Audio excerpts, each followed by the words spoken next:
I'll tell you a secret. He've been drinking. What? Be Jesus. It wouldn't be like I'm glad you haven't remembered the derailing of all those double episodes you did in the first season. Mainly me. and that right there is as good an intro to the bonus Christmas special as we're going to get. So sure. Surprise, everyone! It's This isn't Sure, Call we of couldn't Duty. be leaving you. We couldn't be leaving you that long again. Sure, you'd only miss us. It's a double Christmas special from the Crafty Crew podcast. So I'm not going to go through all the introductions again. You know who it is. This time round, we are, and I'm going to coin Mark's phrase here because it was beautiful when we were talking about how we're going to do the beers. We're coming home for Christmas.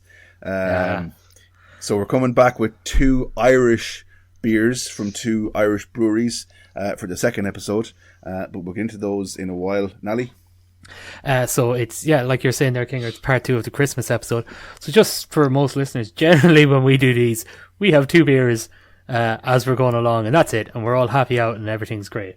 So this is going in to be 3 and 4, which is grand. However, in general, some of us, more than others, tend to have another beer in between to cleanse the palate. So this is kind of Christmas episode number 2, which is the re-drunkening, is what I'm calling it. Something that... Square? Can I call square on that? Surely I can call square on that. Ladies and gentlemen, I think I need to explain. If you haven't listened to episode 1, we did bingo, okay? We did a Crafty Crew bingo where I gave Nally, Walshy and Kinger 2 phrases from the other 2, one from each, and they need to wait and call bingo or call square when one of them says something. And the winner gets a lovely Parma Violets New England IPA by Brewdog. And in the first episode, they all got one. And I helped Kinger. I did help him a bit at the end. You did. So have a listen and see how it worked.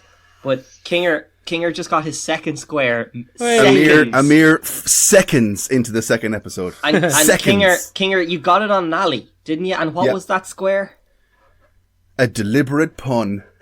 I do love puns. Well played. He does like a pun.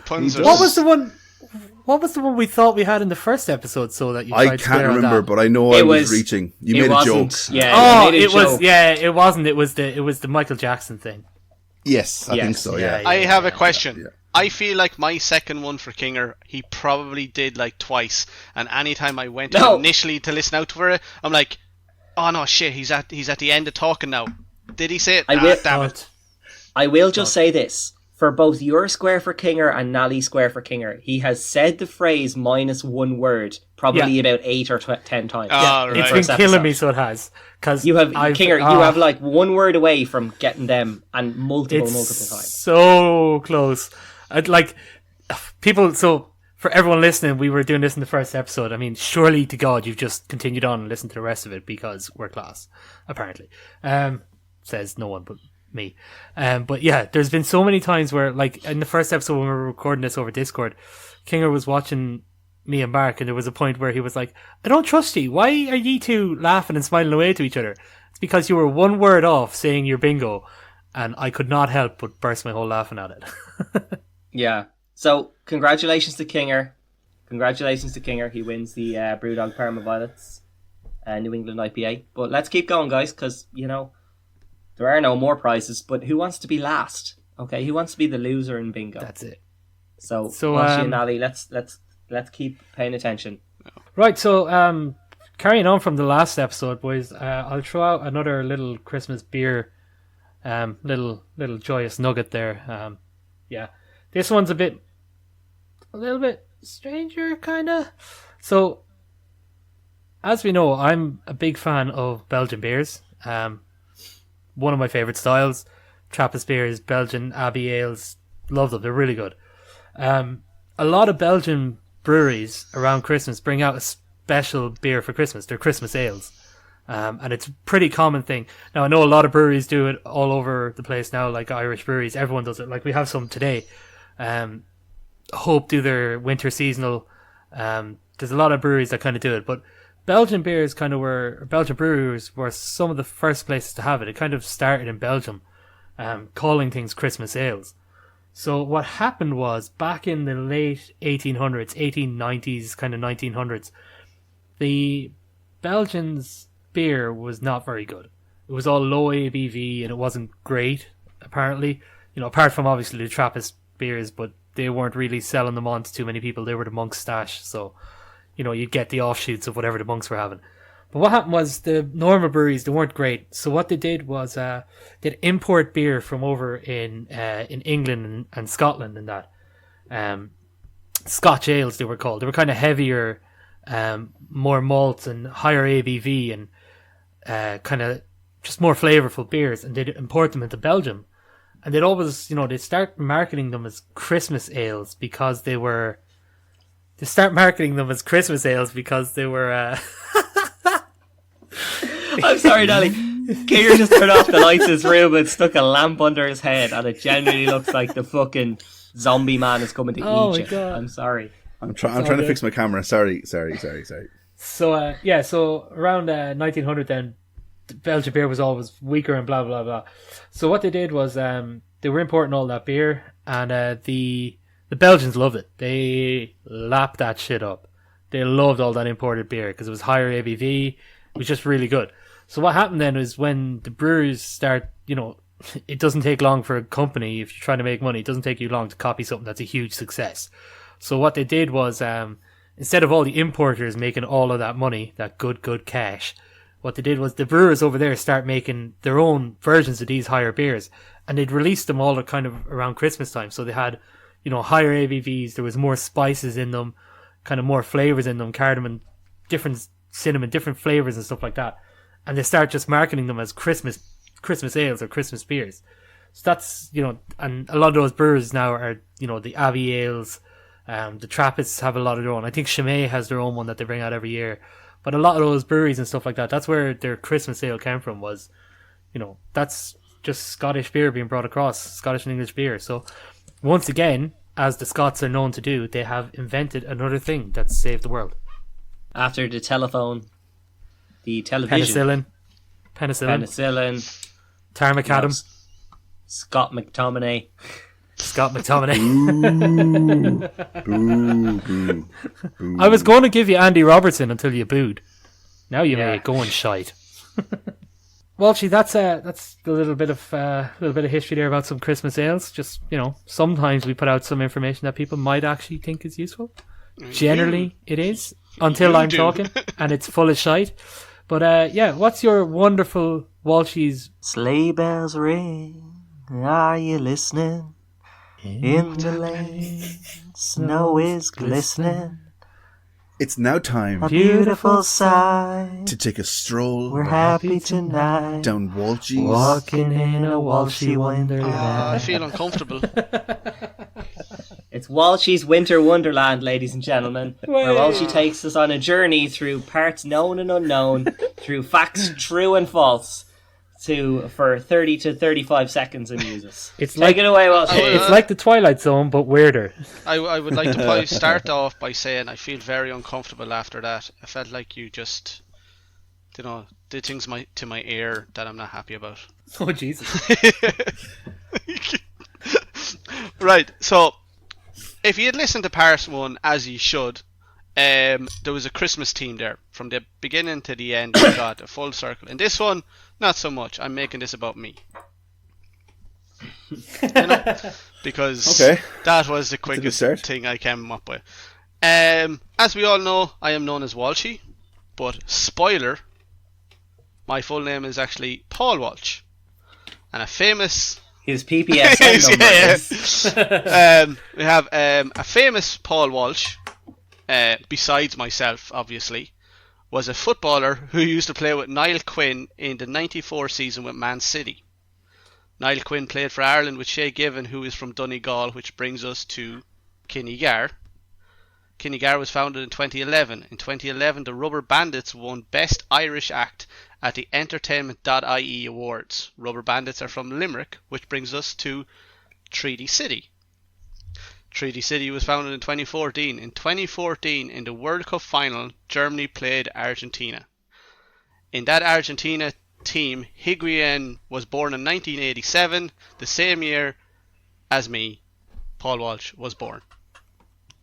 Ah, Boom. Well played, Walshy. Well played. well That's done. a wonderful That was little trip. a nice little walk. Little trip. Thank you. I was trying to get that little small bit when we were starting to record. It's like, I need to kind of get a little just to finish it off. Let's get down to business, ladies and gentlemen. Myself and Nally are taking control of the beers in this episode, Yep. so you know they're going to be good. Who's going first? And Nally, you know Walshy and Kinger are going to give out shit to Why us. would I give a shit? Because we picked them, and you know what they're like. They You know sound nice. It's just the way they you know are. what they're like. It's just the way they are. Yeah, it is.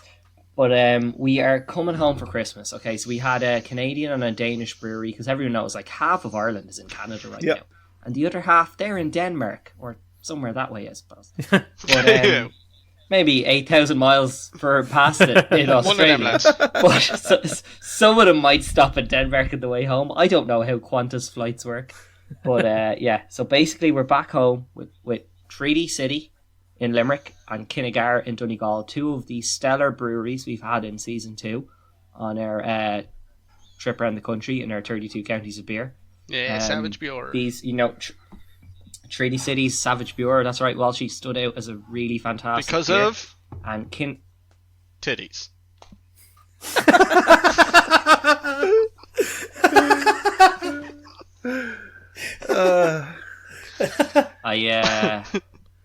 I don't really know what to say to that.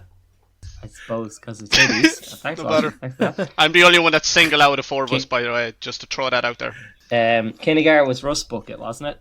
Do we have another one? Oh, we in probably season? did have another Rust Bucket. Yeah, we did. We had the black IPA. The black Very- IPA, yeah.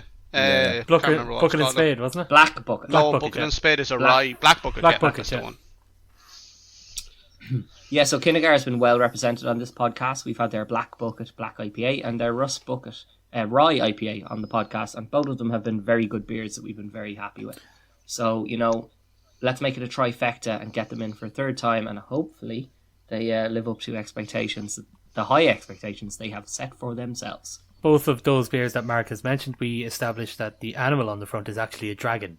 Yes. And I will have no hear or tell of it being anything other than a dragon. Nobody. Okay, I mean, let's continue. Let's continue with the beers. Who's going first? I think the best thing to do here is let's kick off with the I red was going IPA. to say, yeah. City. I was afraid Yes. you were going to say that. Yeah, Okay. I was going to say, Let's have the lighter one. because we had talked about at the beginning what's the main drink about Christmas, and you said stout, it only makes sense to finish on a stout.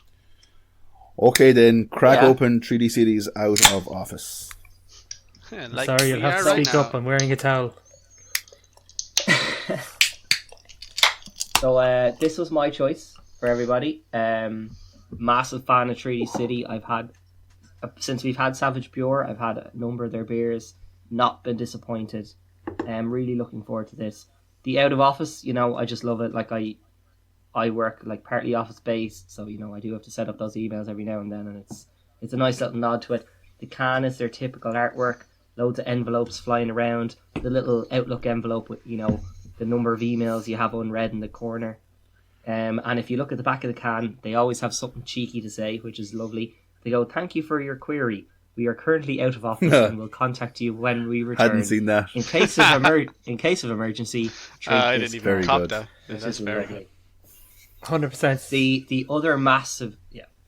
I was just going to say, Mark, another thing with their can is the other thing I love on their cans, all their cans, is the little rating system they give themselves. Yeah. So they always have the four categories: the malt, the hops, the body, and the color. To which I think Savage Pure had like 0 hops, had 3 or 4 malt, you know, had 3 or 4 body, and then had 5 color because it was a stout, so it was black. So this one here that we have, the Yeah. out of office, we've got 2 malt, 4 hops, 2 on the body and 3 on the color. And so this is a red IPA, like Mark was saying.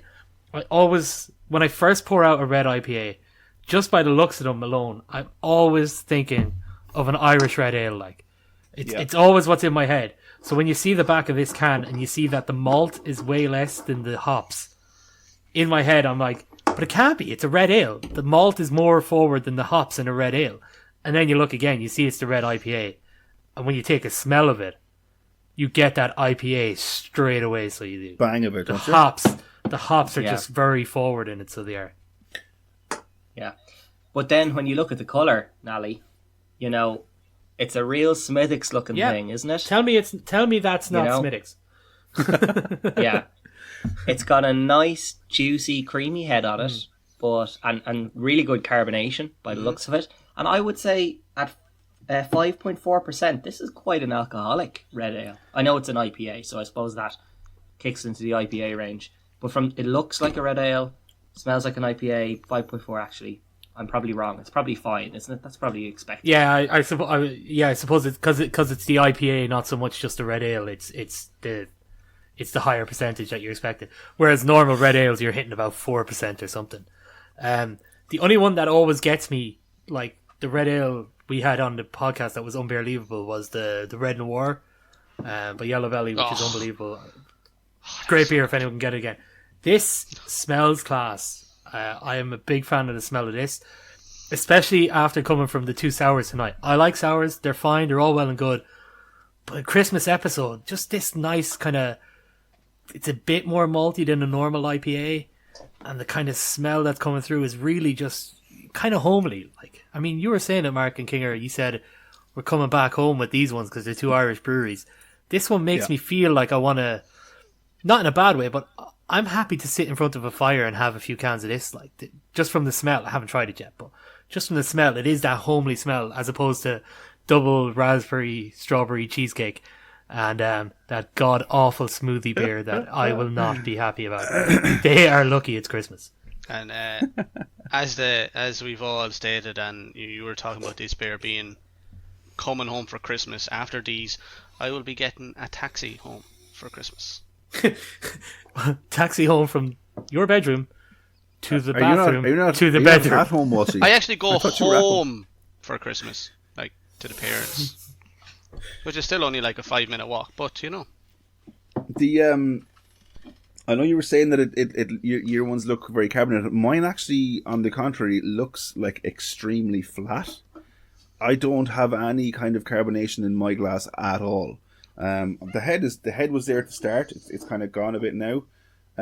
There's like maybe a handful of bubbles clinging to the side of the glass, but like it's not very active at all. So I don't know if that's going to change the taste or but on just a quick word on the smell alone. Like as soon as I cracked the can, there was like I'm always learning now because I'm relatively new to the world of craft beer. But a very earthy kind of smell is what I was getting. I don't know. Is would that be a hoppy? Would that be the hops? Yeah, I would say piney is probably where you're going. Yeah, okay. It's West Coast mosaic hops. It's kind of that piney, foresty kind of smell. Okay, yeah. More than earth. But maybe you are getting it. Yeah, I'm not saying you're not. I'm just saying that's kind of what I got. That does sound more accurate, to be fair. Yeah, it's probably the malt that's kind of there is a bit more kind of caramelly than what you're used to in an IPA as well, which might make it a bit more, like a little bit more earthy on that side that you're thinking, Kinger, because it is like the lighter malts aren't as kind of bready or toffee as this would be because it's that darker malt. And then just reading the back of the can, there's citra in it as well, which kind of, you know, that lemony kind of citrus fruit kind of smell. It's not as kick, it's not as strong because it tends to be overpowered by the mosaic and the malt, but I think you get it more so in the flavour though. Yes, definitely. It is definitely there. There's that sweetness, that like characteristic citrus sweetness is there, the back end of it especially. What I love about this mostly so far, I've had a few mouthfuls, the mouthfeel is beautiful. It's got like a caramelly taste, right? But there's enough carbonation there that you get that tickle on your tongue. It does clear the palate reasonably well. The citrus sweetness complements the caramel very well. Yeah, Mark, I agree with you 100%. I think it's one of the reasons I'm a big fan of red IPAs. So lately I've gotten big into just red ales. You know, we've had a couple on the episode that have gone really well. They've gone down really well. Not Dublin City Brewing, was it Renegade? That didn't go down too well. But the other ones we've had have been great. And one of them is in our Unbelievable, the Red Noir, like I was saying earlier. But red IPAs, the reason I really enjoyed them is that maltiness and that kind of toffee, caramelly notes that you're on about, Mark. You get them, but you get that hoppiness, that full-on flavour from the IPA. And I just think the sweetness that you get from those more caramel malts, it works really well. It's just a really, really good style of beer, I think. Yeah, so I guess like we've had fun questions on this of what two characteristics of styles would you smash together. When you think about like a red IPA, the caramel flavour, the sweetness, then you think about just like a normal standard IPA, the hoppiness, the flavour. Like those characteristics in a good red IPA just complement each other so well. Especially as Nally, as you said, like the citra hops and that sweetness with the caramel. This is from a good brewery, I have to say, based on my experience, on the experience of this podcast, this is a very good example of how they've gotten two styles together and gotten the right things right with it, in my opinion. I don't know. Tell us how you feel, Kinger. I know. Initially, my very first sip of this, I thought it was wildly bitter. I couldn't quite place where that was coming from. But, and to advocate the Crafty Crew rating system that you drink a beer the whole way through, really, and truly, like listening to you guys talk about it and drinking it at the same time, it's kind of opening my eyes a bit to know like what I'm tasting. It is a bit more enjoyable the further into the beer that I'm going. There definitely wasn't a sweetness that I was getting at the start that's starting to come through towards, like, I'm about halfway through it. Lately I've really gotten into like amber ales, and I know it's a different style, but like there's a little similarity there. That kind of roasted sweetness, like it's hard to place it, it's not sugary, but... Well, you see, amber ales, Kinger, they are very similar to a red ale. They're somewhere between a red and a stout. Like, they're kind of an intermediary brew. And when you've got something like a red IPA, if you're anywhere in the region of red and you're anywhere in the region of amber, you're never going to be a million miles away in flavour. They're always going to be kind of like cousins. Yeah. So it makes sense somebody who enjoys an amber would enjoy a red IPA. Yeah, so like Mark's saying there, the amber ales are kind of a more heftier version on the APV than the red ales, say. So like your typical red ale might be 4.2, and then your amber ale might be up about 5.2 or whatever. But which is in the IPA range as well. So the base of an amber ale and the base of a red IPA would be quite similar. The difference a lot of the time would be how much more hops go into a red IPA than would go into an amber ale. So you have that extra hoppiness, which is something I think you'd like, because that's what gives those dippas, I feel like that's what gives those dippas that extra juiciness that you're a fan of. We haven't heard from Walshy. How are you getting on over there, buddy? I'm enjoying it. It's nice. It's refreshing. Not really a down on it, but like if you were to come to me in like a week's time, it was like, oh, I heard you had the Out of Office there a while ago. What do you think of it? I'm like, it was nice from what I remember. I don't think it's a thing that will like last in the memories for a long time. If you get me, I like in a lot of other ones. Like, look, none of us were massive fans. Some of us liked it a little bit more than others. The smoothie we had. But if you ask me in a week's time, look whether we were good, bad, indifferent, you will remember it. Fuck you if you're going to talk about that smoothie. No. I remember it as that was horrible. Yeah. No, that's fair. Some of us weren't fans of it. Some of us. I think that's enemies. the point he's making, though. To be fair, is that it's in the memory. You can throw shouting at strangers out there, bad memories, but memories you will remember it. Red Noir, like Nally brought up, we all remember that. But can you maybe tell not how to say it though? Red Noir. No, you didn't say it like that a minute ago. Okay. But my point is, in like a week or 2 weeks, are you really going to say it's like, oh, what's something that stands out? Like in a month's time, if we're using a beer as an example, are you going to say it's like, oh, do you know what? We were having another red IPA or a red ale. And I'm like, oh, Out of Office. Probably not, to be honest, because for the most part, you're probably not going to remember it. But it is nice. It is very nice. But I just don't think it's Rememberable is kind of not a good word to use, but I don't think it stands out. Yeah, I think that's probably fair. I'm really enjoying this, and I love the first half. And the second half now I'm slowing down because I just don't want it to be gone because I don't have any more of it. Me and Ali know the same pain here. Do you drink it? Do you drink it quick because it's lovely, or do you slow down because there's no more? And I agree, it is very, very nice, and it's not a down on it. But it's like, my point is, are you going to remember in a week or 2 weeks? Probably not. No, because there's no standout flavor or anything like that. Is what I'm getting at.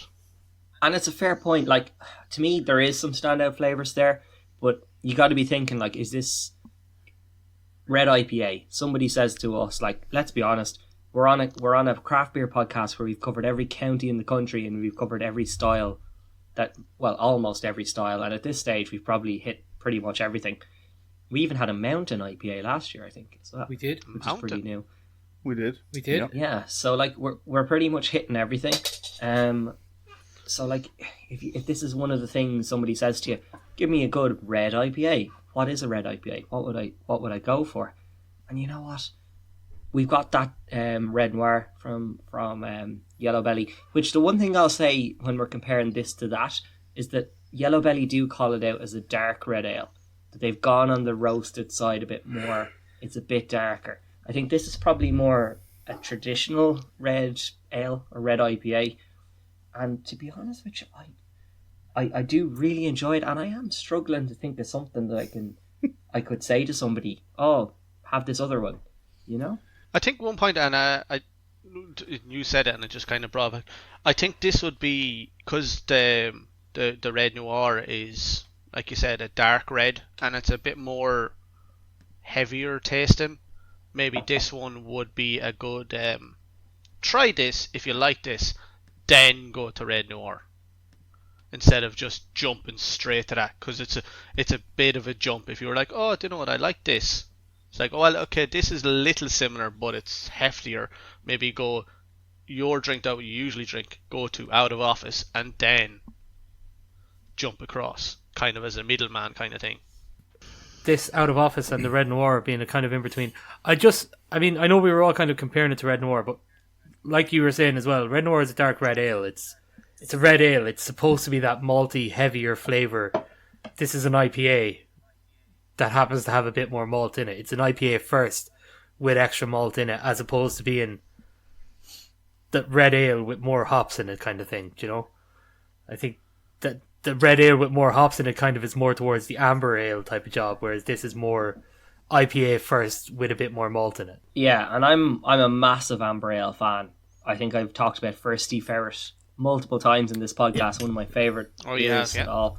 And Kinger, I think I kind of converted you a little bit onto the amber ales from our amber ales episode. Oh yeah, 100%. And this hits, like, flavour wise, this hits so many pluses for me. The IPA flavours that I love, which got me into craft beer in the first place, and the amber ale flavours that I discovered and then fell like head over heels with. This is like a beer. I found a beer right in my wheelhouse, if you know what I mean. Like, right in between two styles I love, and it's doing the best of both of those styles.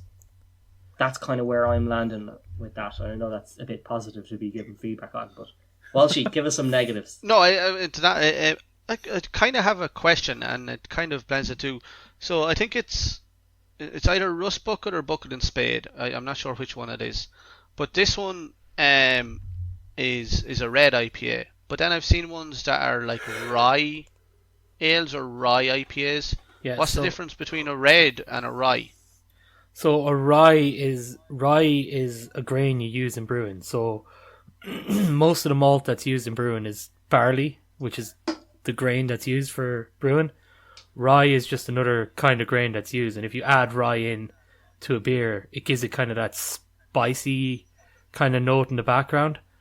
That's why rye, like rye whiskey is a type of whiskey that's made with rye grain as well. It's just the type of grain that's used in the brewing process that can give it a kind of a more spicy flavor. I think spicy is kind of the best word. I don't know, Mark, probably the best word for it, like that rye kind of flavor is. Yeah, like it's tough to describe because, like, realistically, you describe it as a rye flavor. Yeah, exactly. Yeah. Daniel has had a couple of them. It's got that rye flavor, but yeah, it's got more to it than wheat or barley. It's the Weiss beers, the wheat beers tend to be more kind of bready, doughy. Yeah. Then the normal barley beers we have are what you like. Come on, what have you got? Like any lager you've had, any beer you've had, that kind of like heatiness to it.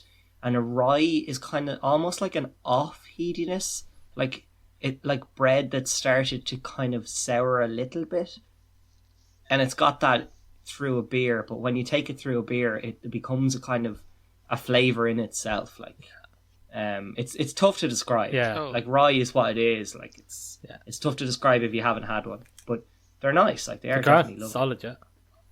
Oh, okay. If they're done right, like any beer, if it's done right, it's nice.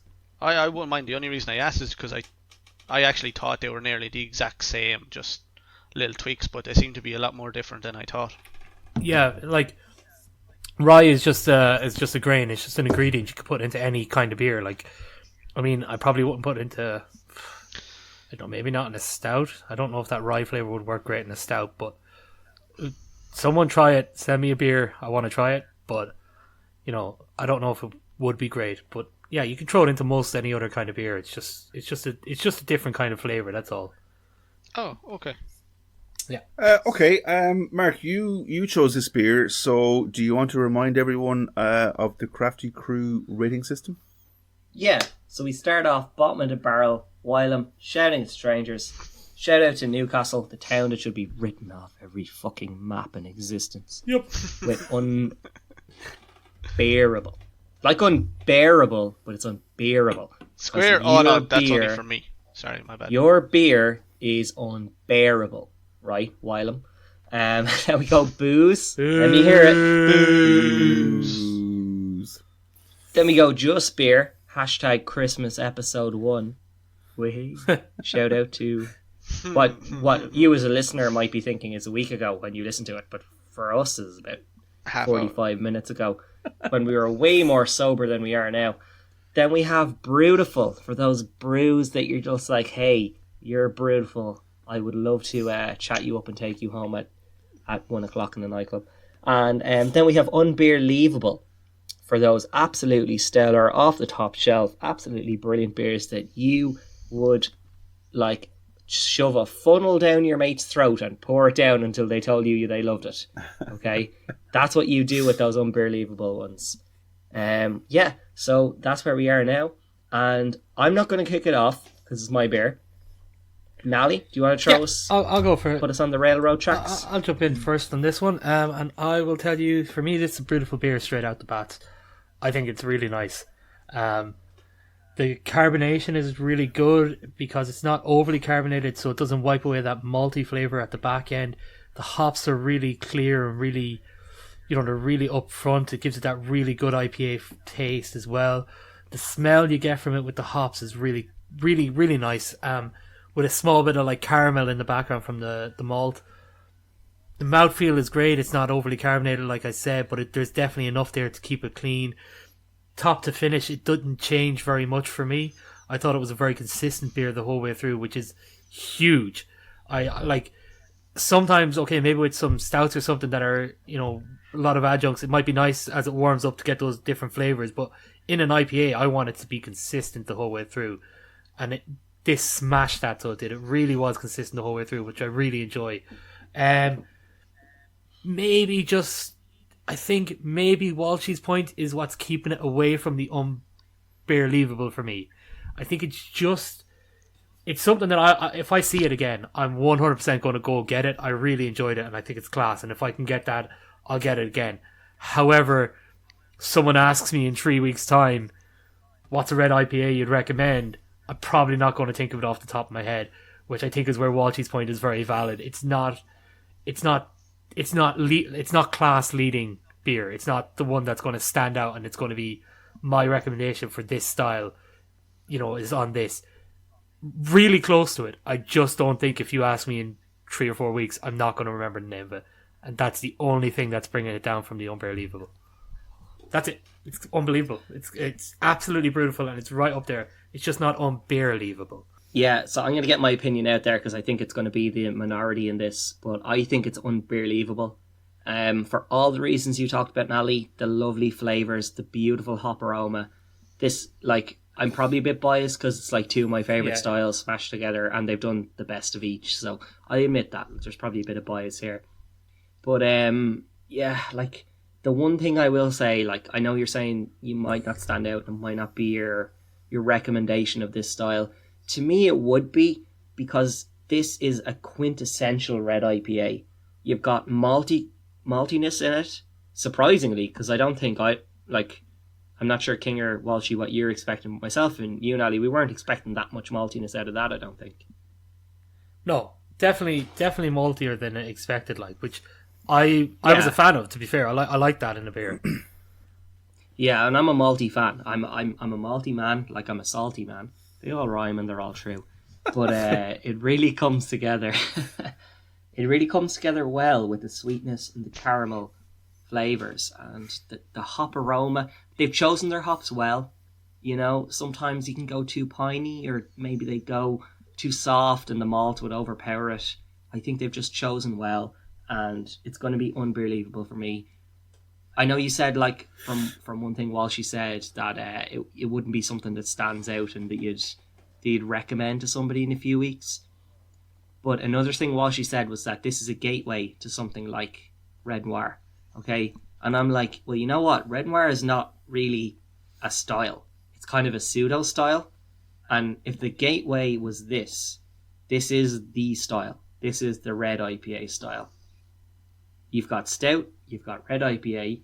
Red Noir might be an unbelievable dark red ale, which sits somewhere in that spectrum, in between the two. But if you're looking for the red IPA, for me, this is your reference standard right here. You know, this is the one you're like, what's a red IPA? Out of office, Treaty City. That's what a red IPA is and should be. Okay, it's definitely not one that I would be rushing out to get again. I would probably say just beer. I think if the flavors and mouthfeel I'm getting now, with more than half the glass drank, if I was getting that at the very beginning, I'd rate it a bit higher. It's probably a bit harsh to say just beer, because it's one of those ones. Walshy has used the analogy before of, if you went to a mate's house and they offered you beer and it was this, I'd have no complaints. I wouldn't go out specifically to get it again. That said, it's not unpleasant, and there is the saving grace of it's very similar to a few ambers that I've had. Taste-wise. And Kinger, I don't want to interrupt you too much, but this is the beauty of the Crafty Crew rating system, is that we all come together and we get the right answer because of our knowledge and our experience and our rating system. Well, I would say lack of knowledge. I would say lack of knowledge and lack of experience in my world. But there you go. So look, I'd say just beer. Probably on the higher end of just beer. I still feel that's quite harsh, which I know with my positivity is probably. I don't think you should feel harsh. I think if that's your opinion, Kinger, and that we should all respect you. Now on to Mr. Paul Walsh, and let's let the disrespect begin. No, absolutely. Call me Dr. Disrespect, because if there's anyone in the world who has an MD in disrespecting this bald on top, hairy on bottom motherfucker. I mean, I am a doctor. Bengal tiger Bengal supporting idiot. Better record than the fucking Eagles. Do they though? Yeah. I'm pretty much on board on what Nally had said. Like, verbatim, I think is a beautiful beer. It's very, very nice. Wow. You know what that word means and used it correctly in a verbatim. What? Let's go! Well, she got a word a day Christmas calendar. That was definitely on his word today. It wasn't, because I will be honest, I was about to say something else and I was like, no, that doesn't sound right, and then I remember the other word. Please tell us what you're going to say. from Adam. Yeah, yeah. that's the Walshy word. Yeah, we want. I can definitely edit it. Like I can. No, don't do that. Don't do that. That's not cool, man. I also have a question. I won't. You gotta leave in the fact that because anybody won't. that listens to this is going to be probably more shocked than the rest of you. Just a quick question though. You're, Paul Walsh. you're gonna kill people with heart attacks, Paul. What I did, and then Mark pointed something out. What kind of other red IPAs? And I was having a little bit of a Google to a few that I thought, and I had one that was like kind of pinnacle, but unfortunately, Hope didn't do it this year. I was going to ask, was it Bastards. the Hope's winter seasonal? That red IPA is Absolute unreal. bastard. And that's like a pinnacle for me. But this is still a beautiful beer. It's refreshing. It's nice. You'd very comfortably have a lock of them. But like as I stated and kind of Nally agreed with, is if you came to me in a couple of weeks' time, red IPA, I'd probably be sitting there for a minute. It's like, do you know what? I don't know. I don't really have a red IPA for you to try.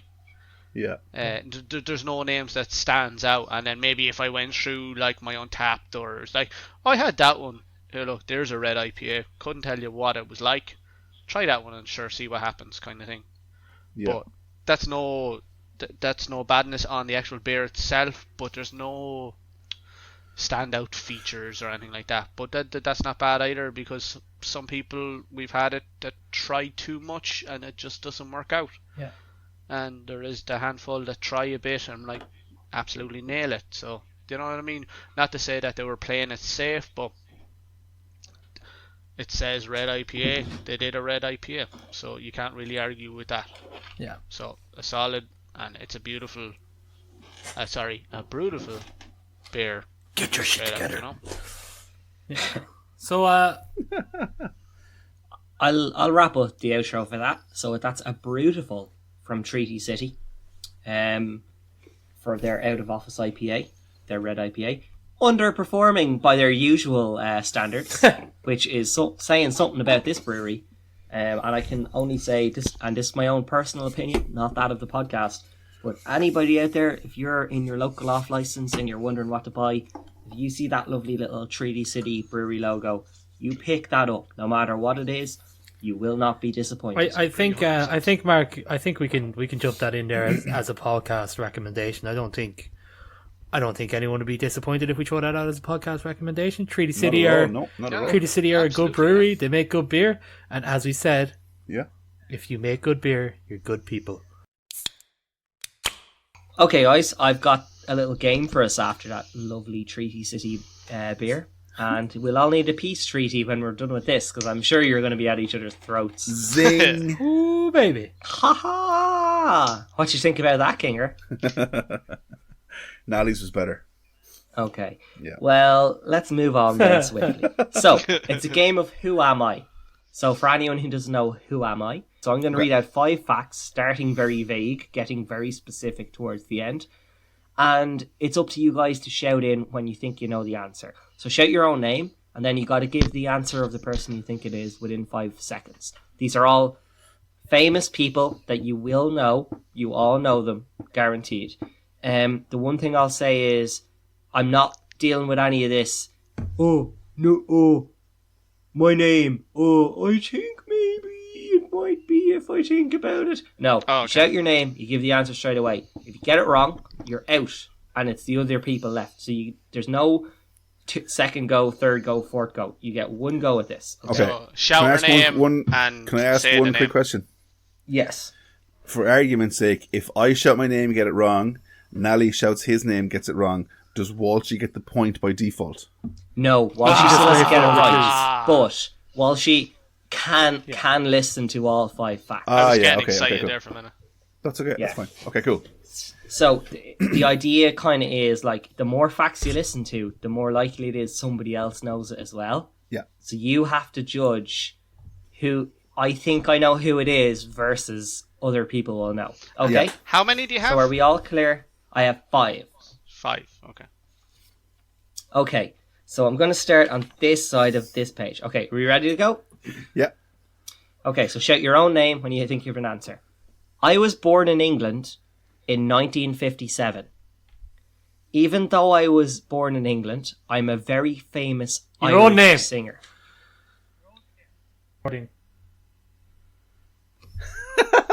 Yeah, Nally, what's your guess?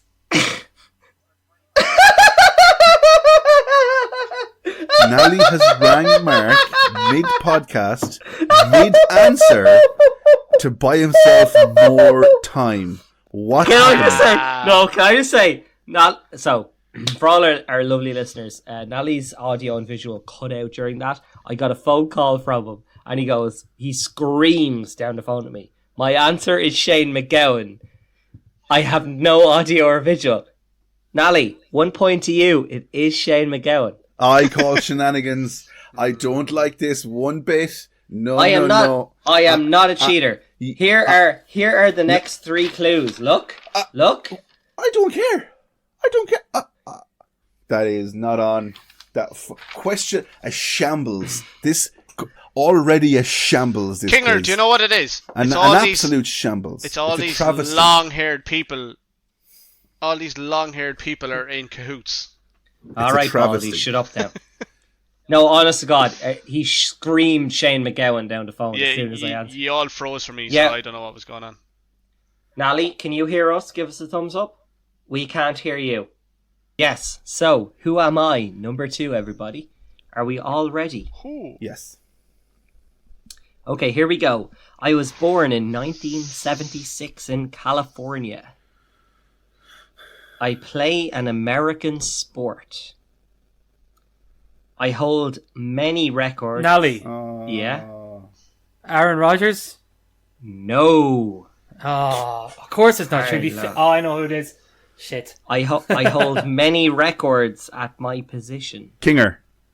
Yes? Oh, shit. No, come on, hurry up. Tom Brady is the incorrect answer. No, it's not Brady. Shite. I am sometimes considered the GOAT, greatest of all time, of my position. I think I might know, but go again. I have played for the Kansas City Chiefs and Atlanta Falcons. Oh, shit. That is not who I was thinking. Walshy. Fuck. I'm going to say Peyton Manning, but I don't know. My name is... No, can I have a guess? You can have a guess for no points. Is it no points? Obviously, no points. Yeah. Is it Tony G? Was it Tony Gonzalez? It is Tony Gonzalez, the greatest tight end. Shit. So for any non-American football players out there, this guy was the Maradona of tight ends, which I suppose probably means, well, that made him kind of more famous in a way. Yeah. So let's be honest. Yeah. You're not really helping your own case there, Walshy. You're actually making it worse. I suppose when you... Tony G didn't kill someone. You're thinking of Aaron Hernandez as well. Yeah, He's a goddamn stand-up citizen. Sorry, yeah. Well, I mean, Wow. NFL footballers, they're all shit. Well, Tony G is a goddamn stand-up citizen and an amazing human being. How dare you? Well, maybe Walshy knows things we don't know. So let's not get into that. Okay. I'm devastated. Moving swiftly onwards. Person number 3. I was born in 1941. I am from Limerick. I am known for having white hair and being a bit of a character. Walshy. Yeah? No. Oh no, You have definitely. to answer. That's far too old. I was going to say. Come on. I was going to say Eamon Dunphy, but 41. Boo, that's the incorrect That's answer. a terrible answer because he'd be like. That's the incorrect answer. I saved Harry Potter from the Malfoys. I have tea cozies made of me. Kinger. Kinger got there first. Michael D. Higgins. That's correct. Well done. That is correct. Most famous for playing Dobby in Harry Potter and all the Harry Potter movies, I suppose. I should have got that way earlier. My mum worked for him for like 10 years. Jesus Christ. Okay, number 4. We ready? Yeah. Well, she put your phone down. I'm not Googling, I was responding to a message. I know you weren't we Googling. know. You're not that smart. You just weren't paying attention. Oh, no. I was born in 1945 in Dublin. I'm a famous Irish footballer. I am more famous for my TV appearances these days. Rod Little left Kinger. his wife for a young one. Nally! Eamon Dunphy. Kinger, I think that's you, Kinger. Eamon Dunphy. Yeah, it's Kinger. Yeah, it is. Yeah. Oh. I knew final it was one clue- or two, but the I final- didn't want to say it. The final clue was 63 years, baby. You went I- one I- question too soon. I knew Walshy. one of them was going to be Eamon Dunphy. One of them was definitely going to be Eamon Dunphy. It was a... Okay. This is my pièce de résistance. Okay, this is the one that made me do the other four. Okay, Okay. this is I'm in love with this one. So Kinger, you're on 2, Walshy, you're on 0, so you've already lost. Nally, you're on 1, so to tie it up and make me come up with a who am I in the next 10 seconds. Oh, Kinger, let me get it just to stress mark out. Anyone but Nally. Anyone but Nally. Okay, are we ready? Yeah. I am a fictional music star and fictional TV presenter. So same show, they're fictional. Huh? I like jumpers especially. Oh, Kinger. My Walshy. Nally. It's It's Owen McLove. It was Kinger. It was me. It was me. It was definitely me, Owen McLove. It was me. Kinger. 100%. I'm It not was gonna me. lie, I thought it was... That's I bullshit. thought it was Nally myself. What? That's bullshit. On my audio, it was Kinger. That's Oh, fair. That's that's fair. But bullshit. I thought... to be honest, I didn't even hear Kinger. It was Kinger and Two of us Nally. had the same and then answer, about a but that's second, bullshit. And then Walshy. Bullshit. Hey, you're the one who screamed the answer. Don't be annoyed No, about the answer. he knew. I'm not annoyed about the answer. Both of us had the I answer. knew it. No, That's not the 100% problem. knew it, like- No, and I don't doubt that, Kinger. I know you knew it. That's not the point. I'm annoyed that you got it on the second clue. I didn't think it was that easy. My third clue was my fans tend to be older. Then I have a happy face, and then I have no willy. You know. So there we go. They were good. They were good. Brilliant. Let's very quickly move on to the final beer of our Christmas specials on the Crafty Crew podcast. Nally, I believe you picked this one. Yeah, so we're up to Kinnegar. It's the Kinnegar Winterland. It's their vanilla coffee milk stout. Christ. Which I will say, lads, I've been very surprised with the four of us. I think the highest one we've had today, beer-wise, was 7.5%, and it was the old Mama Kinger chose. The rest of our beers have all been in the 5-point-something range, which I thought we might try and wreck each other by going with something ridiculous, but we've been very happy with fairly that. sensible, which I'm pretty surprised about. I didn't think I'd use the words sensible and crafty crew in the same sentence for quite a while. Not when I'm part of it. That's it. Can I say 3 very quick things? 1, they have their Follow the Hops logo on the back, which I love. The number 2 is that they still have all their rabbits on the front. Very clever design of a rabbit snowman with loads of rabbits in a disguise dressed up as a coat. And number 3, I can't believe we're having a stout, and I love it. Every bit of it. Oh, get in. I don't know. We've had Kinnegar on the podcast before, and I know we've spoken in detail about how interesting and funny and enjoyable their can artwork is. And like, once again, this hasn't failed. It's really cool.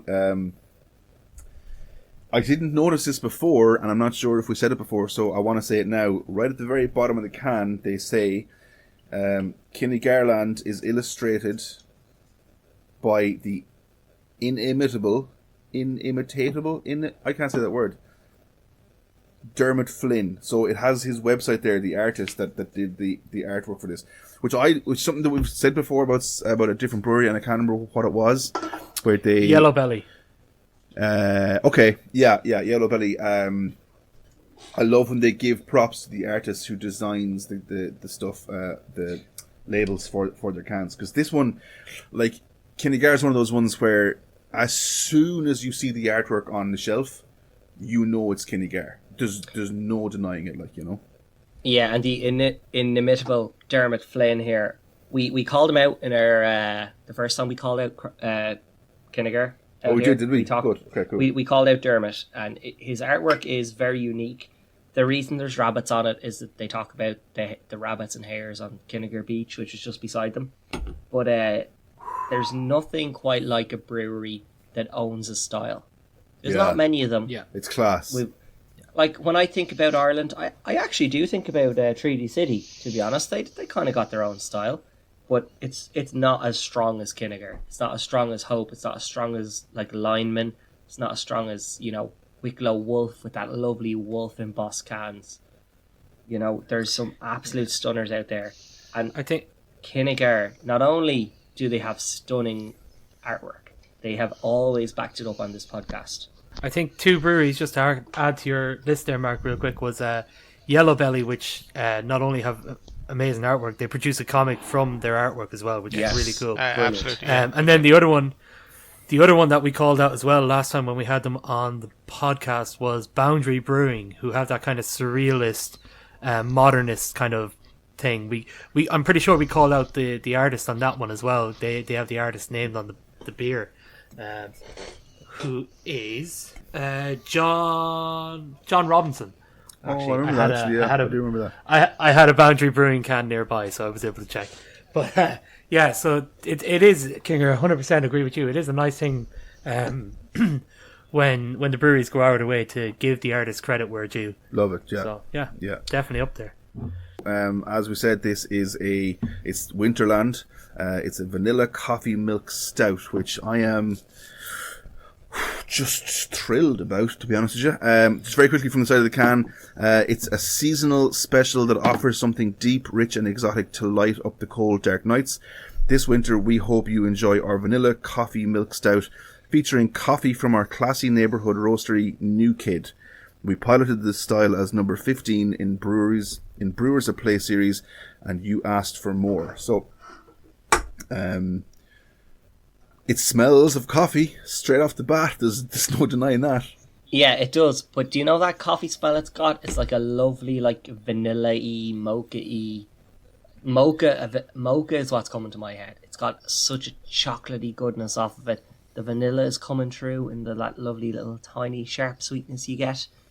And I'm a coffee lover, and I'd love to hear from Walshy, because he is a self-expressed coffee doubter here. And I really think he's going to be the balancing opinion on this. But that is an absolutely gorgeous, mouth-watering smell. I hate coffee. I just don't like coffee. And this is a very, very coffee smell to it. So I'm very nervous. Like any coffee breakfast stouts that I've had before that are very coffee, I'm like, I just not on board with. The vanilla part of it kind of had me a bit, yeah, okay, it mightn't be as bad, but at that smell, I'm nervous. You're a coffee man, Mark. You said you're a coffee lover, so this will be a lot more up your street. Now I could be surprised. I haven't tasted it yet, but do you know what I mean? I'll try any beer that's given to me, but I'm nervous. So I'll just jump in real quick. Yeah, that coffee smell is really strong on it, but it is kind of, there's a sweetness there, probably from the vanilla, and maybe a bit like chocolatey, Mark, which is kind of that mocha sense that you're talking about. For looks, it's jet black. Yep. The head's a little off white. You know, the head's fine. It hasn't lasted. It's not a real thick head. It just coats the top of the beer. That kind of coffee smell, though, is the overriding thing from the start. I'm really looking forward to trying it. I haven't had a sip of it yet, but no more than yourself, Mark. That coffee, I really like coffee. I like a strong black coffee, and that's right up my alley. I'm really looking forward to trying that. So I'm gonna jump in. Okay, I've had a taste of this, and you know me, I'm not one for stouts. Outside of Guinness. Outside of Guinness, yeah, of course, but that goes without saying. Early doors, pleasantly surprised, I have to say. I'm not getting a very full flavour of vanilla from it. I'm getting the coffee, but I feel like maybe the vanilla flavour is just taking the edge off the bitterness off the back of this. Like it's quite enjoyable. I'm hoping it doesn't change too much as we finish through the rest of the glass. But it's off to a good start. Can I say something, Kinger? And you know, sometimes we'll say something and somebody else will say something, and then it bounces like a resonance off your head, where you're like, "Oh yes, that's what I meant. I just couldn't think of it. Can I say this? And I'm looking at you because I think this is gonna resonate with you. Okay. You've got that lovely coffee smell, right? Do you know that little tingle you're getting at the back left and back right of your tongue at the end of each mouthful? That sweetness. Yeah. That's the vanilla, right there. Okay. Yeah. That's the vanilla. It's very subtle then. It's very subtle. It's subtle. You've got that lovely mealiness through the middle of your tongue, and then just the sides of your tongue are just tickling you, and they're like, oh, hey, there's something else here. Yes, because I think like when someone says coffee to me, like in terms of smell and taste, the first thing I think of, if it's not something like a cappuccino or a latte, of a black coffee is just pure bitter. You know, if it's not done right. So that's kind of what I was expecting. Kind of sweetness at the side of your tongue. That's the vanilla coming through 100%. It's just taking that, like, the extreme bitterness that you're expecting to taste, Kinger. It's just taking that down a notch to where it's actually not overly bitter, and it's just really drinkable. You know, you're not. To me, when something's really bitter, I'm expecting my whole mouth to start watering nearly and just have that. But I don't get that with this. It just stays. It's just, it's good. I will say though, I understand how somebody who's not maybe a coffee fan, or if you like are somebody who just doesn't, you just don't like the taste of coffee in anything. Yeah. I can understand if you didn't like this because it is quite strong at the front, and that is quite important with this one. I don't think you could hate coffee and love this. You could maybe like it, but I think there is enough coffee in it to really make it polarizing. 100%, yeah. I think the smell, Mark, is kind of what gives it more. The flavor, I think, is, well, I won't go too much into it, and we'll see in the rating and stuff. But the flavor, I think, coffee wise, it's balanced well with the vanilla that's in there, and I think the malt that's in there gives it a bit more chocolatey as well. Not as much as, say, the Panda Nero that we had, that was more kind of tiramisu, which is a lot of coffee as well, but this, I think the coffee's there, it's a bit sweet with the chocolate and the vanilla kind of, but it's the smell that really, really punches home the fact that it's a coffee stout. Yeah, could I just talk about the mouthfeel as well? Because I think we kind of skipped over it a little bit. It's got quite a dry feel to it. You know, it does like zip off the tongue a little bit. Yeah. Leaves your mouth feeling a bit dry. And that is one of those things that, right, let's be honest, if you like these flavours, that's a good thing, because it's leaving a lovely taste in your mouth that you're enjoying. If you don't like these flavours, that's a bad thing. It's one of those beers that's going to like lean towards your own palate. For me, that's lovely, because I am really enjoying the flavours. But for somebody who was like not really, or somebody who was kind of on the fence with these, that could be something that they detract from. I mean, as someone who's enjoying the flavors kind of from the start, I do feel like it doesn't leave a massive aftertaste, which I think a lot of these stouts do. That kind of flavor sits around a long time, maybe too much sometimes if it's not a flavor that you're into. This, I feel like you're saying, it washes away quite quickly, which I think just, you know, leads you into going back for more sips and more drinks more often, which is probably a good thing. Yeah. So just quickly to Mark's point there and to yours, Kinger, about, you know, if it's something you're not big into, how you can understand how people might like it. I'm just wondering, imagine if we had someone who really didn't like coffee on our podcast, that we could get to try some of this beer and possibly give an opinion. Yeah. I wonder if there was anyone like that on this. This is why. Maybe someone. This is why we are the best podcast, yes, because we cover all bases. All bases. Everything. Monsieur Paul Walsh, tell us what we are Simple. missing. What are we missing? I'm going to start off, and I don't know, what are you trying to do? What are we missing, Paul? Tell us. I think what you're getting at, Walshy, is that you're not a fan of coffee. So what? Yeah, no. I get that, but I was more questioning what Mark was doing. Tell us, Paul. Tell us what you think. What do you think, Paul? Tell us the truth. The smell gives off a difference to the taste. Like, it smells very, very coffee.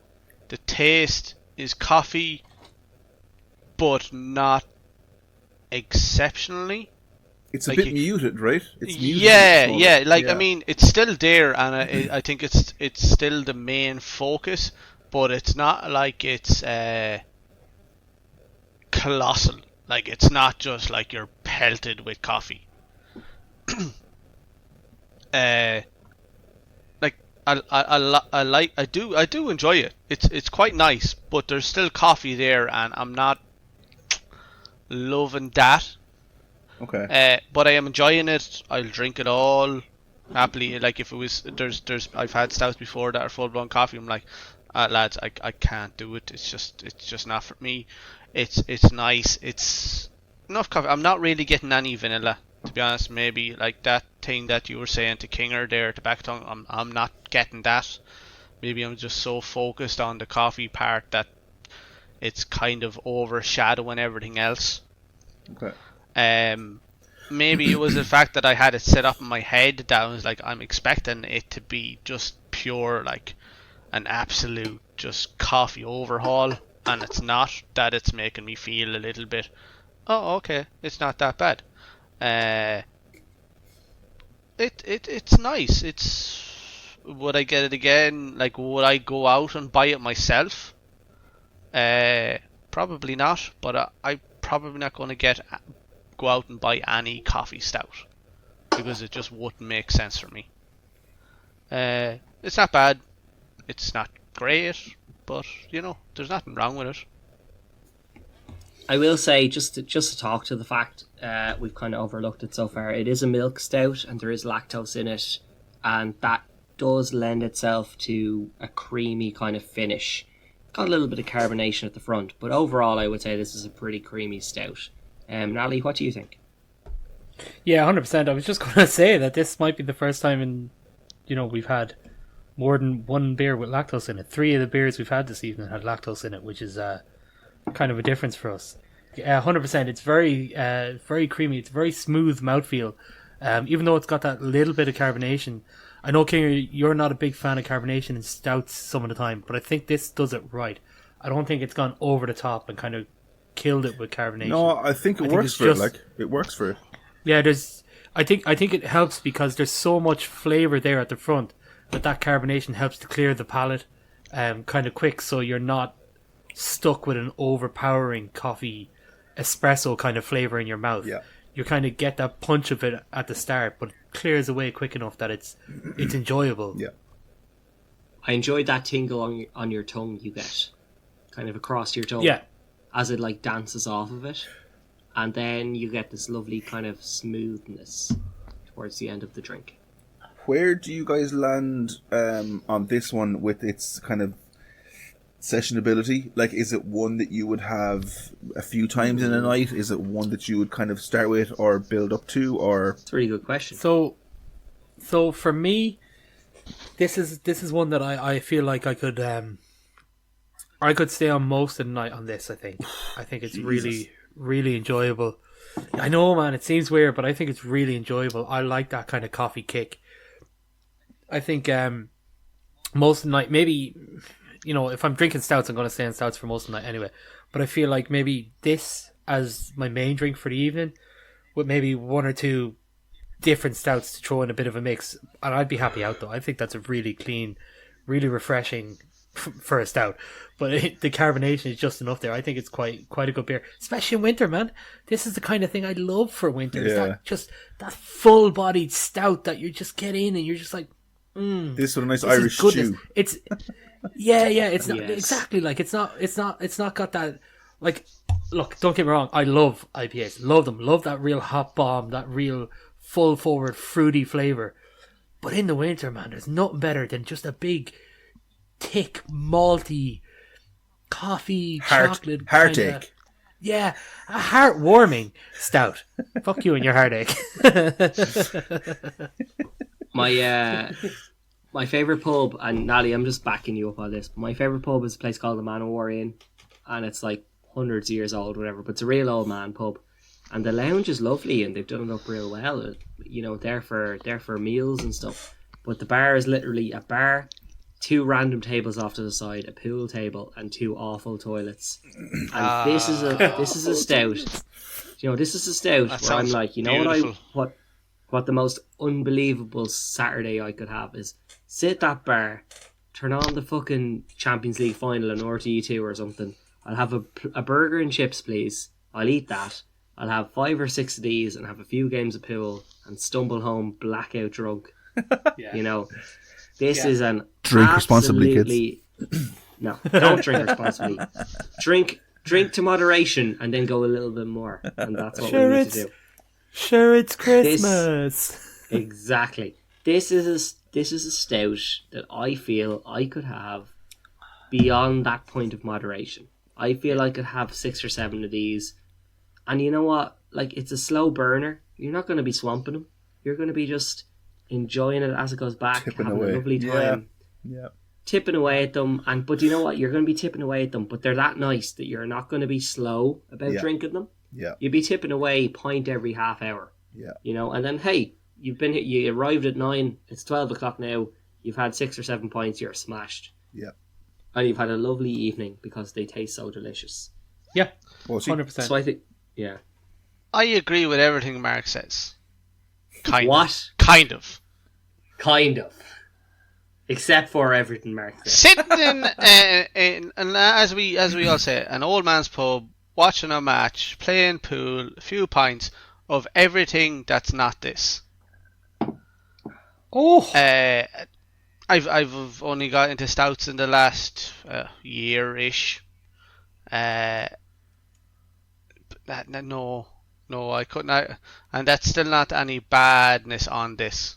It's just all down on the coffee. It's just I just can't. There's so many other stouts that I could drink that are so much, and I'll even throw out one. And Ali will agree with me here. Naughty and nice. I'll drink it for fucking days.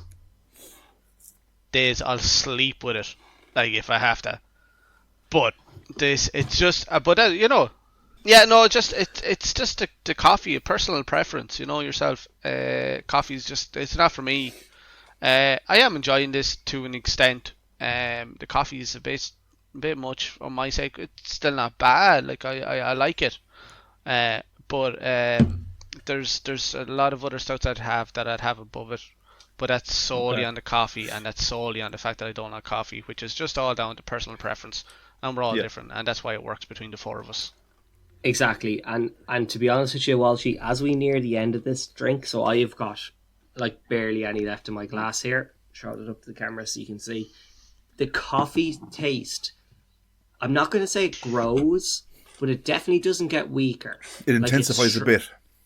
A bit. Do you think so, King? I think, Yeah, a little bit. Yeah, I think it gets a little bit more bitter towards the end, but I don't think that's. Yeah. I don't think it's a major problem, to be honest with you. No, but I think if you're I not think a what that coffee is, fan, it is. Yeah. Sorry, Mark. I think what that is though is it's not so much the coffee flavor intensifying. I think that's the carbonation decreasing. So Actually, it's that's a taking good you point, longer yeah. to drink. That is a It's good taking point, you yeah. longer to Yeah. drink, so it's getting a little bit flatter. Whereas at the start it wiped it away. I Yeah. think it's taken longer to wipe it away because the carbonation's dying up. I think the flavour itself has stayed consistent the whole way through. It's just the carbonation has gotten less, which means it doesn't wash away as quick. And you know what? Carbonation is such a major part of drinkability, and that's why we drink them the whole way through to make Damn sure right. that it holds up. QC Nally, hashtag QC for life, baby. But you know it. But Nerd Squad. I do think this holds up fairly well. But if you weren't a coffee fan at the start, you were trying to struggle your way through this, I'd say about halfway through you just have to give up, because it doesn't go away from the coffee, if you know what I mean. There's vanilla there at the start and a milky kind of smoothness to about halfway. From halfway to the end of the drink, the milky smoothness decreases, the vanilla starts to disappear, and at the end, the last few mouthfuls are just like a coffee stout. So, you like coffee stout? That's brilliant. If you don't, that's terrible. I would just say in terms of like sessionability, it's not something that I would stick on for the night. I think, that being said, I don't know if it's just because Collective Arts smoothie that we had earlier on, like I'm so full from that. This is just a little bit of a struggle to it's a bit of a mountain to climb to finish it. I do enjoy the taste, but I think it's something that I'd probably either start with to kind of set a good tone, and then keep myself topped up, or I'd kind of work towards it and enjoy it at the end of the night. You know. I think the sessionability is kind of. It's so we're saying it so often. And I know. Yeah, the coffee flavor. Yeah. The sessionability is so linked to the coffee flavor. It's like Kinnigar have gone all in on that. They're like, hey, coffee lovers, this is a stout for you. Yeah. And anyone who's not a coffee lover, well, you know what? We're going to play the odds and say most people are. So therefore, absolutely, yeah, most people will love this. And, and that's the end of it. Like, if you are somebody who loves coffee, you're going to like this stout. But if you don't like coffee, this isn't for you. That being said, seeing as this was your choice, Nally, do you want to remind us of the Crafty Crew's official rating system, please?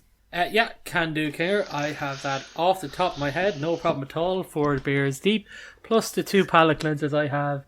So that's grand, no bother. So number 1 is an unbearable, which is dog muck. Horrendous beer that you'd rather just paint a fence with. Hashtag Wylam Brewery, Newcastle. You do bad beer, so you're bad people. Number 2, we got a booze. Booze. I'm gonna take that as a win. Then right down the middle, straight down the line, we got just beer. Your everyday happy-go-lucky just beer. Next, then we got a Brutal, which is a savage beer, just right up there, tip top, just seriously good beer. One that you're not afraid to take the beer home to mother. She's all right. And then the top of the line, the all-time greatest, the most coveted beer rating in Ireland, possibly the most coveted beer rating worldwide, is the unbeerleavable stamp of approval from the Crafty Crew podcast. Exclusive club. If you don't mind, I will start this one off because I haven't started one for the night. And I know what you're expecting me to say, and true to King or form, I'm going to surprise you. This is unbeerleavable. Ooh. I think this is the coffee flavor is subtle enough at the very start anyway that it's. I think because I was so pleasantly surprised that it wasn't just out and out bitter coffee from the start. That little hint of vanilla that maybe a touch too subtle for me, but it does definitely help. It's probably the first uber flavored stout I'll be going out to try and find again to have over Christmas at some point. But it's definitely unbeerleavable for me, and I've surprised myself. I've probably surprised you guys as well, but I hope it's not just me being uber positive as well. So here we go. So just really quick, it was the beer I picked in the whole lot, so I really had thought, I was like, I'll go last and give my opinion and see how it goes. But I feel like if I don't jump in now, it might be tainted. So, Kinger, the reason I have to jump in is because, you shocked the fuck out of us. I was not expecting you to go with an unbeerleavable. Holy hell. I am giving it an unbeerleavable as well. I think that beer is next level. The coffee flavour in it, I enjoy coffee. That coffee flavour in it is brilliant. The way they've balanced it so that you're not just murdered by the bitterness of the coffee, the way they've balanced it with that vanilla in the background, I think it's an unbelievable job. Perfect. The carbonation levels are just right. I know as they get nearer the end, the carbonation dies off a little bit, but by that stage, you're kind of looking for a bit more of a punch from that coffee flavour anyway.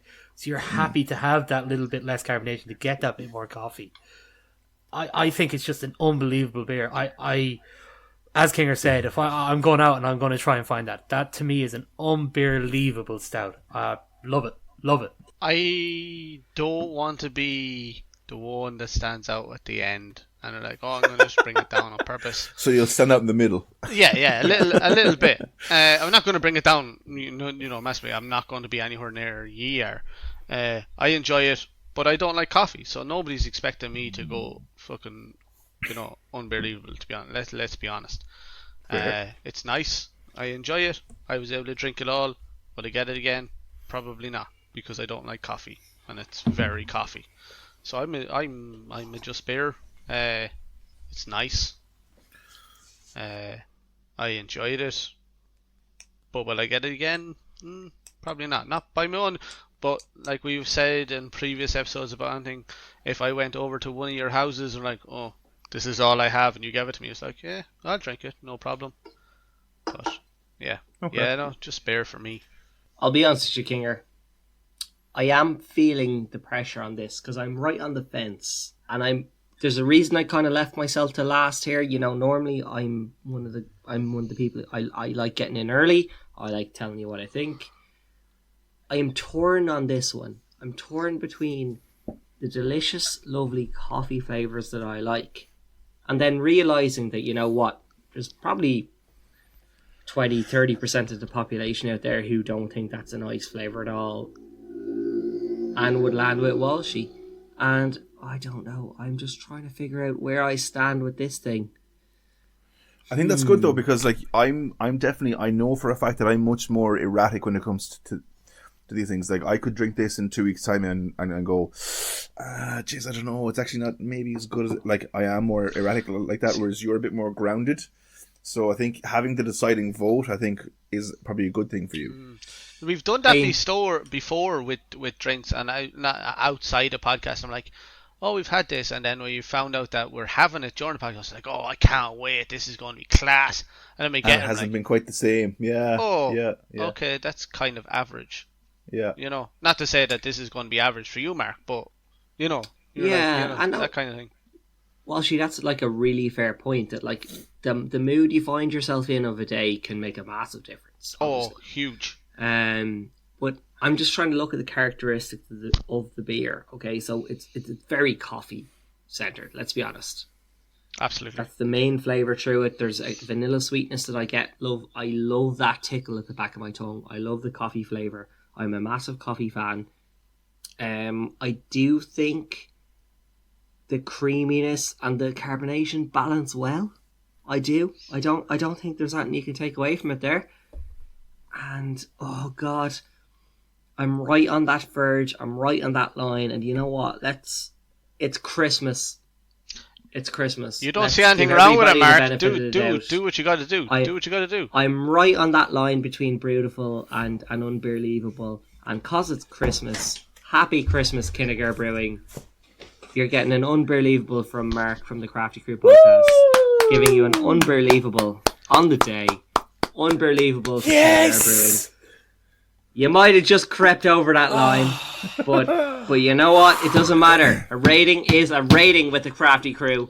We have proven empirically and scientifically that your brew is one of the best of the best. Well deserved for a brewery of such prestige. Look, it's something that's been said on the podcast before about other breweries. I don't think I've had a Kinegar beer that I have been disappointed by yet. They make savage beers, and it's a testament to them. So they do, well absolutely. Well done. Every beer that I've had is good. At worst, is good for me. Okay, lads. Just before we finish up the Crafty Crew Christmas special, I have a final game for you. So what I've done is I've gone back and I've listened to the previous 2 seasons of the Crafty Crew podcast. No, you haven't. And I have picked... I have. Oh, you poor man. No, I have. Yeah, I have. And I've picked out a couple of quotes. Oh, God. From all 4 of us. Oh, and I'm going to give the 4 of you a line, and I want you to tell me who said it, and there'll be bonus points if you can tell me what episode it was from. All right? I feel like that's going to be easy. I love this. If it's guessing for me, anyway. Cause, you say that. No. For me, if it's a quote from me, I feel like it'd be easy. Okay. let's put that to the Start test. with Walshy. Start with Walshy. No, like I say some outlandish, stupid shit that has no relevance to anything. Fair. Okay, so Which is not intentional, by the way. It's just how I speak. If just people think that I'm just putting it on. If you know me, yeah, So, don't Kinger, expect a lot. Kinger, are we using the same system as the last time? Name and then answer. I don't know is it better if I just ask you individually, or is it better if you just want to shout out when you think you know it? How many do you have? I've 13. So let's say first to 5. Oh, Okay. Jesus. 13 quotes. Okay. Right. I have 13 quotes. And what do we need to get it right? So you need the name of the person that said it, Yeah. and a bonus point if you give me the episode it was said in. Okay, fair enough. What do you think? Sure. That's fair. Go That's for good. it. Okay, Let's try it. let's go for it. So we shout our own name first, and then we give the answer. Just so you know, some of the quotes themselves aren't exactly funny, but what I have is, well, they're not. What I have is I have the name, the episode, and then I have the context that it was said in. Like some of them are a little bit funny. Yeah, That's the kind of that's good. the payoff. Alright, So. okay. Okay, so just to reiterate, what I want to hear, lads, is if you think you know the answer, I want you to shout your own name, and then I want you to give me the name of the person you think said this quote. Okay? Cool. Quote number 1. I was very anxious about this, that I'd end up spitting it all over my keyboard. Walshy. Walshy, who do you think said that? Mark. Mark is the correct answer. I knew I said that. Well done, Walshy. Have you any idea what episode? Not a clue. I have a guess of the episode. No, Was it Shouting at Strangers? You can guess the episode, but it won't get you yeah, points. no, that's fine. Mark, Okay. if it's you, don't guess the episode. You go yeah, first. Yeah. I think it was the Brown Ale episode, though. I was going to say Shouting at Strangers, maybe. I think it was. That's I think it was not my educated gun guess. drop book. I think it was the brown ales. Yeah, the episode, Brown Ales. Yeah. That It just was goes to the show. It was the Lagers episode. Oh my God! Episode like 1, 2. Lagers. Yeah, Two. and you were referring to White Hag's Hellas style lager. Ah, Oh! The Rock Hey, White Hag, fuck off back to slow. Hey, I will, Oh, no, I it will was not good. have you You're say not a great. bad word about how White Hag are fucking good people. And the Rock Hellas is not the worst lager in the world. no, it's not. Especially the hopped. I Rock think Hellas. so. I think the context was that you had had a Helles from a different brewery. We had that Which third was before. circle Trinity Pilsner. Fucking Pilsner. Okay. Move on. Quote number 2. I can't, in good conscience, have our first unbelievable beer be a non-alcoholic. Walshy. Nally. I heard Walshy first. This is bullshit. Twice I've been done out of it. Nally. Yeah, it was me. Oh my God! Bullshit. It was Nally. Yeah. Walshy, Let's go! 2 for 2. For a bonus point, Walshy, can you name the episode? It's the non-alcoholic, and I want to say the Lervig pineapple. No, it was the Brewmaster. Yeah, Oh, it's it was the Brewmaster Doc Liz Isotonic IPA. non-alcoholic. Yeah. Okay, let me see. Okay, I'm excited now. I was happy to get a point on the board. We got 2. Yeah. The next quote is, "Do you know what? I really respect the effort." Mark, What? Oh, Mark. I'm going to say that's Walshy. I think it's Kinger. Mark is incorrect. Walshy. Nally Kinger. It was me. Yeah, I know. Oh, you see, that's what I was wondering. Is like, if one gets it wrong, do we continue it on and then the other two get to guess, or? What do you think? No, you've 13 of them, No. man. It's Yeah, fine. okay. Yeah, okay. I said that it was in the Wexford/Wicklow episode, and I was defending absolute waffle from Walshy's Walshy's wisdoms, I think. If anything, I'm more shocked that you actually went back and got all of these. That's fucking madness. Okay. The next quote is... So, sorry, in this quote, there's a name, and I don't want to give that name away, so what I'm going to say is I'm going to say part of it. For the name, I'll say blank. So you'll think it's all four of us, okay? So, I'll kill you, blank. I swear to God, I'll kill you. Walshy. I heard Walshy first. This is absolute bollocks. Walshy, what's your answer? Mark. No. No, really? Oh, okay. Yeah. Anyone else want to have a go? No, apparently you're not going to hear my name anyway. This Nally is was second. bullshit. Nally was second. Nope. Nally? I was third. Nope. It was... Who said it? It was me. I'm pretty sure it was me that said it. It was Yeah, you, of course it was, because I said my name and said it first, but it's irrelevant, because apparently I can't did be not heard say it on your first. fucking quizzes. Nally, you did not. No, Nally, Walshy was first. Okay, blame your internet. Don't blame Walshy. That's the only quote I listened back to that I didn't get a context for. You just blurted it out in the middle of doing a quiz, and I have no idea why. Alright, okay. I just feel like Mark would say he'd want to kill me. Randomly. Okay. Yeah, that's what I thought. I was going to say my own name. That was my guess. Yeah, that was my guess. The next quote is, when you pour it in first, it's like a lava lamp. Nally. Oh, Mark. Nally was definitely Yeah, in first. that's fine. That's fine. Mark.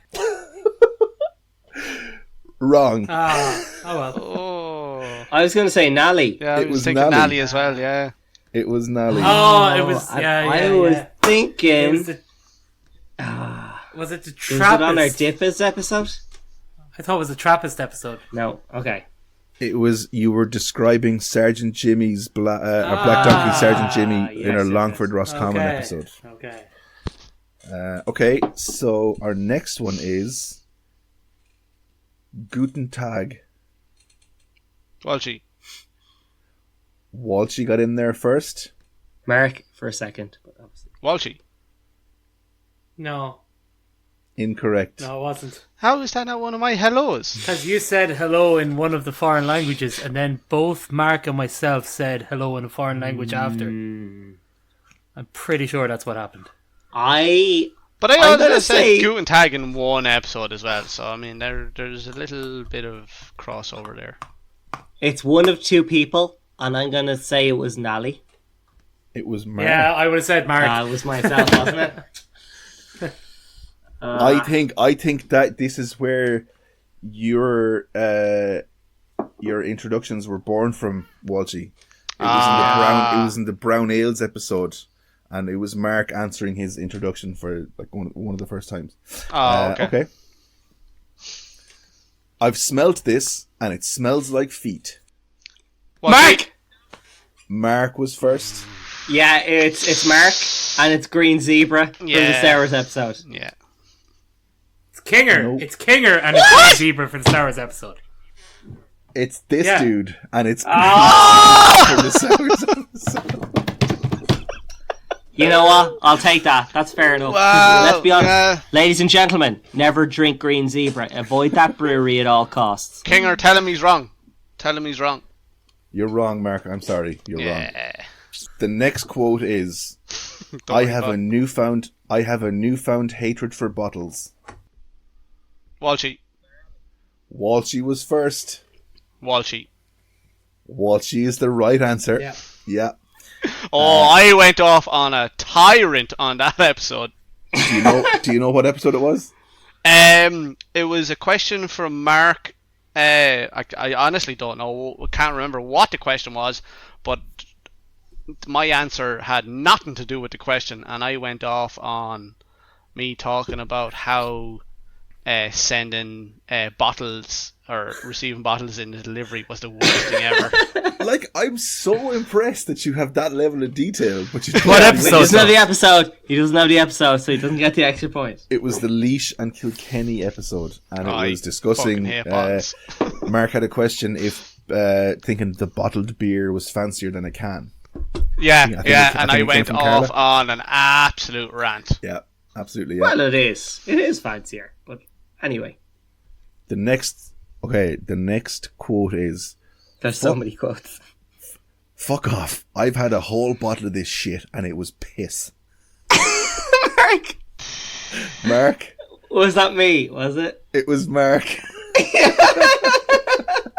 I gotta go. That it was the stout from the Paddy's Day special. No. No, No, I don't know. I That's haven't a definitely clue. something I would say now. it was. 100%. It was from the Wheat Beers episode. You were encouraging people to see a beer through to the end, even if you don't like it at first. Yeah, there's such a bottle of piss. What was it? It wasn't Westmalle, was it? I don't know which one it was, but I think it was a question in between. Where we were Look talking at about, Nally's face. Look at Nally's face. Because we haven't had a huge amount of bottles. There's a lot of disgust going on right now. Oh, A lot of disgust. I really want to know what It wasn't really that wanna Nally. know No, it was the Rochefort. What was so it, Nally? It was the Rochefort. But anyway, Rock I am in an awful level of disgust. Oh, Okay. And okay. Here, you keeping score. Have you? No, any he I ideas has- with have, it? yeah, it's Walshy. I'm in the lead. So bringing in the rear is Nally with a big fat zero. Yep. Mark has one, and Walshy, What? unbelievably, I have has at three. least 3. No, Do you I have don't. 3? How do you have Mark, 3? Mark, you've You won. don't.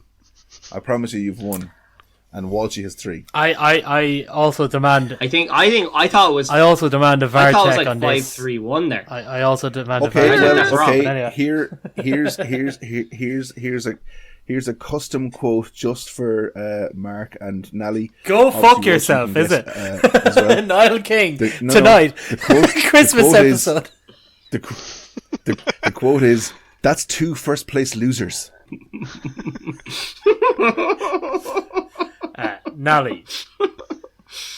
I heard Nally first. Yeah, that's fair. Niall King, tonight's episode. It's the best guess I have. It came out of the mouth of Stephen. Yeah. Lee. I was going to say that. Why didn't you give me the second chance? Because Are it you wouldn't only have got you a giving point. the first? Are you only the giving first, yeah, Are yeah, you it's only only the giving first. it if they get it first Yeah. time?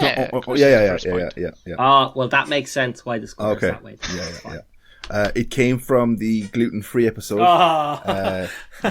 You were disagreeing with Mark about drawing on the quiz that episode. Oh, okay. Oh, Yeah. So we've only got 3 quotes left. So if Walshy gets one right, he wins. If Walshy gets 1, he that is means done. I could win 2 in. Well, no, not necessarily, because don't we have bonus points if we win the episode and the quote? So there's 6 points up for No, grabs, fuck off. technically. Yeah. Kinger, Technically there is, I don't suppose. do me like this. Well, Kinger, don't do me like I'm not this. wrong. Well, Okay. you have to at least give a minimum of 1 bonus point if you said bonus Yeah, he point. did say The bonus next point. quote is. Yeah, but nobody's got the bonus point wrong. Yeah, but I'm saying there's still 6 So up far. for grabs, though. Technically. The next quote is, "I only had 4 pints last night." What are you talking about? You had 12. Mark! What? Mark! Mark came in first. So, what? That was 2 statements. Which statement are you talking about? It's all the same quote. The one Okay. person said both, and it was all the one sentence. So the Okay, quote again it was is, It was Kinger. It was Kinger telling me that I had way too many pints that I should have had. incorrect. Ah. It was Walshy. What? And he was talking about how drinkable Fat Tire is. That you could easily drink like a heap of them and think you had a lot less of them. Well done, Walshy. Yeah. Our second last quote of the night is, "I'm not saying it's 100%, but it's up there." Mark, that's Walshy. Mark, it is in fact Walshy. Yeah. Yeah. That's like Walsh saying, I'm not saying it's 100%, but it's up there. It's like 100%. Any idea of the episode for a very important bonus point? Come on, Mark. I think it's going to be something that he's given an unbelievable to. I have no idea. I'm going to go with Sarah's episode. I have no idea. Sarah's episode. No, it was the Cork and Waterford episode, and he was preempting his fact about Waterford and that water was invented. That is still by far the greatest Walshy wisdom ever. Hey, I put a lot of effort into the two that I came up with tonight. Oh, fucking hell. Right, go on, I spent the United game coming up with one of them. Last Mark, one. if you get this, The very last quote. I think if Mark gets If this Mark- with the bonus, If Mark gets this with the bonus, he wins. Or if I get it, I draw. Kier, can Mark have a confer with me for the episode if he gets it right? No. Oh, No. Can I have a call a friend? Yeah, No. give him a phone a friend. He deserves it. No. Kier, Okay, give me a phone a Walshy, friend. Kier. Walshy. Do you know what? You Kier, can give me a phone a friend. you can both confer with Nally if you get the quote right. Both of you can. No, just to make it fair. How many wins do the boys have against me in the What? in the seasons in the entire Crafty crew that we've had? I've had maybe 3 wins entirely, and one of them was tonight. So it's me I'm v muted, Mark. so we're okay. I'm laying the rules down now. If both of you, I'm muted, we're okay. No, me if v him. either one of you get the question right, get the correct person, you both get to confer with Nally about the episode. So on our own, we have to get So the you're name saying right. that if I get and the then we question confer. right... Yes, and Walshy can do the same. It's all good. But how does that help me? If I get the name right, it's over anyway. Yeah, he wins anyway. There's no bonus to me. Okay, Mark, you can't confer then. You just ruined your own, whatever. You just ruined it. I was Okay. trying to help you, but whatever. Yeah, Nally, he doesn't know. Just confer with me. The quote is, Yeah, obviously. if it was a big can, I might go down a little bit more. Walshy. Mark! Walshy was there first. Walshy. Correct. And Which episode... means it's a final score of 4 a lot of them. to 0. I'm pretty sure I've said that about a lot of beers, so to be specific on a beer, I have no idea. It was the Dippers episode, and you were rating Firestone Walker's Double Jack. Yeah, that makes sense. So you were saying if you had more beer, it would have been a lower rating. Yeah, definitely. Like any of them kind of ones would have been a lot more difficult if it was a bigger can, I think. That brings us to the actual end of the Crafty Crew Christmas Special Double podcast. Sure. Fuck it, let's go a third. Absolutely not. It's been great talking to you again. We will be back with season 3 at some time in the new year.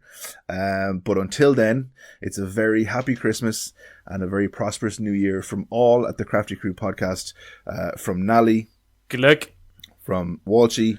Happy holidays. From Mark. Happy Christmas, everybody! And from myself, Kinger. See you next year. Goodbye, Kinger! Ciao, Bella. Feliz Navidad. Happy Christmas!